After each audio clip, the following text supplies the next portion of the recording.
Dan sekarang gue rencananya mau jemur dulu di luar, katanya kena matahari lagi bagus buat pencegahan virus COVID.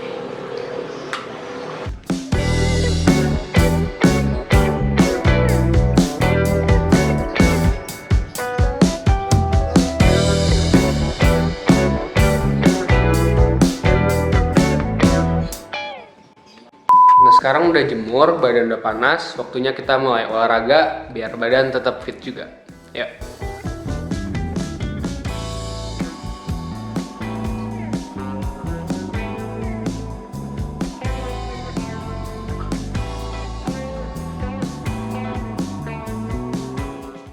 Oh ya, gue itu orang yang tipenya kalau olahraga keringetannya bener-bener banyak. Lu bisa lihat nih keringet gue nih. Tuh. Kayak banjir.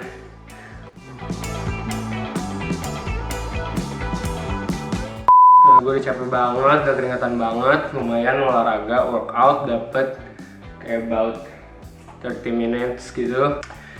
Ini kayak minggu pertama gue workout lagi setelah terakhir itu Desember 2019. Dan sekarang mumpung lagi di rumah, nggak ngapa-ngapain, harus mulai coba workout lagi. Habis ini, habis gue mandi, habis gue beres semuanya, kita bakal masak makanan kesukaan gue, yaitu nasi goreng. Jadi sekarang mari kita bikin nasi goreng. Nasi goreng enak banget. Nih, tadi gue udah siapin daun bawang. Yang pertama ada daun bawang, wortel, bawang merah, bawang putih, sosis sapi, dan ini dada ayam. Gue tuh suka banget sama nasi goreng. Tapi kalau misalkan udah pakai bawang merah, bawang putih, daging, itu enak banget. Terus kecap manis ya, nasi goreng Indo. Gue kayaknya bakal bisa bikin ini terus. Kayak gue makan seminggu berturut-turut juga nggak bosen-bosen dah. Soalnya benar-benar enak.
Oke, jadi sekarang gue mau makan nasi goreng bikinan gue yang ini enak banget.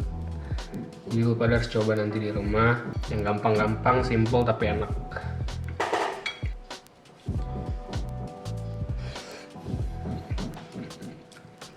Daging ayamnya nih.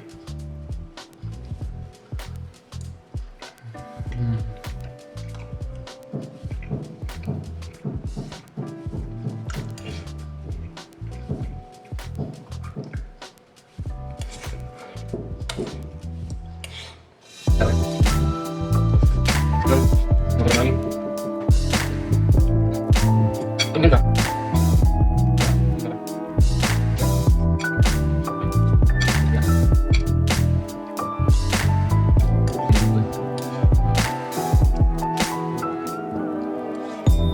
Udah habis guys.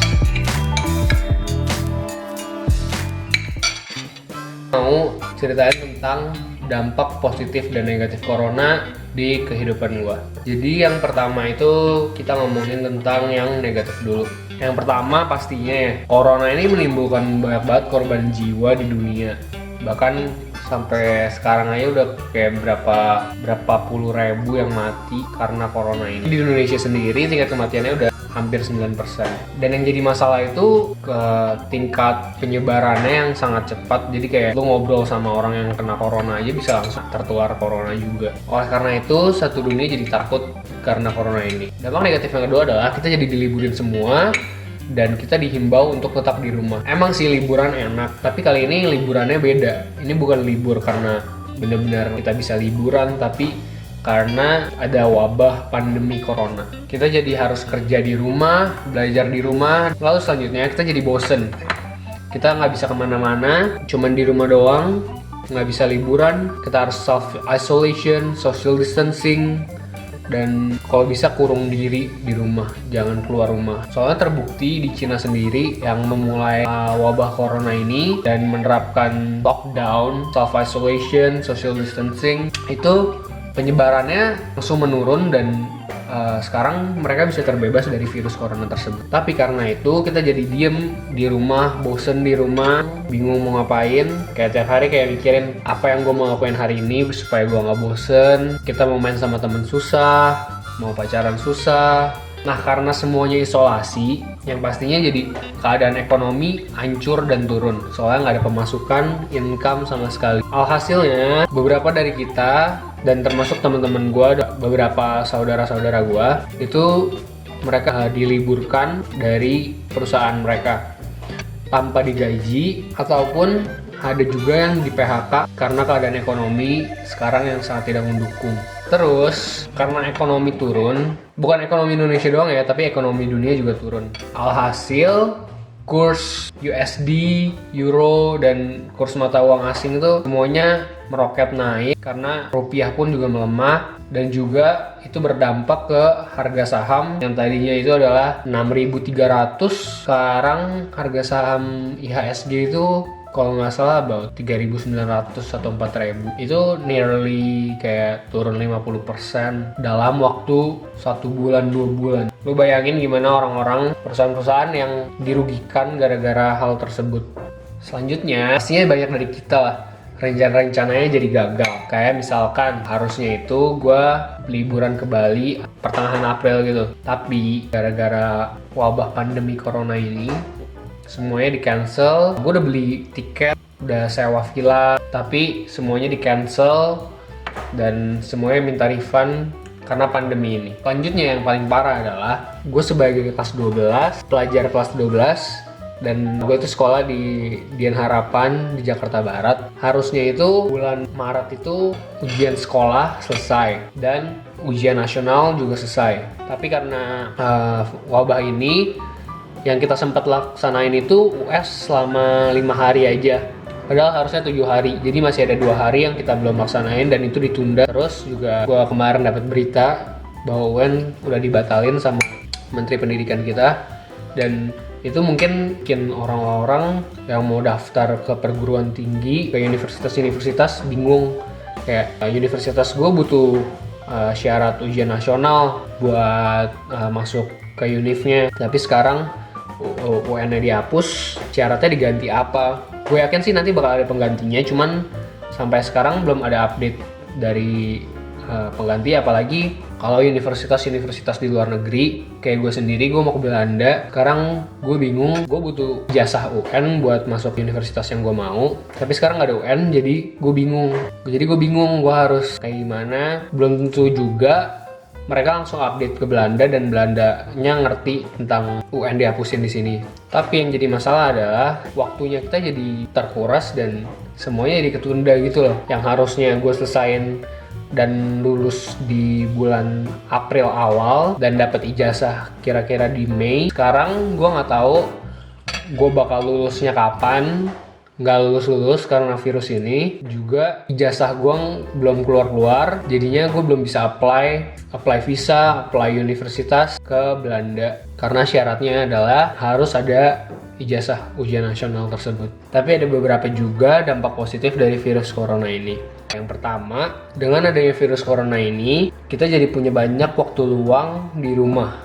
Jadi kan kita bisa mengembangin bakat, kita bisa memperkaya diri kita dengan ilmu-ilmu yang kita belum pernah cobain, kita bisa menambah experience baru yang kita nggak pernah lakuin di rumah, belajar hal lain, kayak misalnya kita juga bisa bantuin nyapu, ngepel, terus atau bantuin orang tua kita ngapain gitu di rumah. Yang kedua, kita juga bisa semakin dekat dengan keluarga, ngabisin waktu luang sama keluarga, ngobrol, cerita, nonton bareng. Kita ibaratnya dikurung di rumah, kita jadi bisa lebih menghargai sesuatu yang biasa kita lakuin sehari-hari. Misalnya kita bisa kerja, bisa jalan-jalan ke mall. Hal-hal kecil yang kita nggak sadar berarti juga buat kita pas masa sekarang ini. Kota-kota besar di dunia, termasuk Jakarta, jadi lebih bersih. Polusi udara, polusi tanah, air, semuanya sangat berkurang.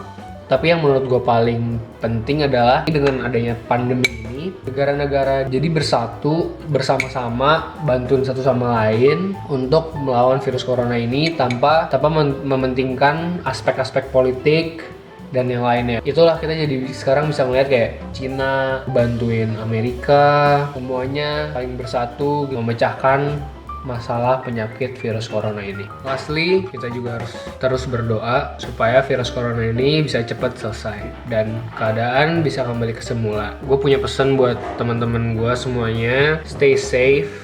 Kalau misalkan kalian bisa lakuin semuanya di rumah, tetap di dalam rumah aja, jangan kemana-mana. Terus juga buat orang-orang yang terkena penyakit virus corona ini cepat sembuh dan jangan mikirin hal-hal negatif karena itu bakal nurunin imunitas tubuh kalian. Jadi pikirin hal-hal positif aja dan yakin kalau kalian bisa sembuh. Bye guys.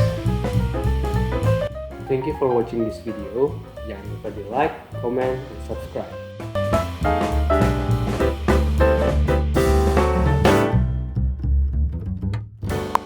Jadi yang pertama kita nyalain kompor.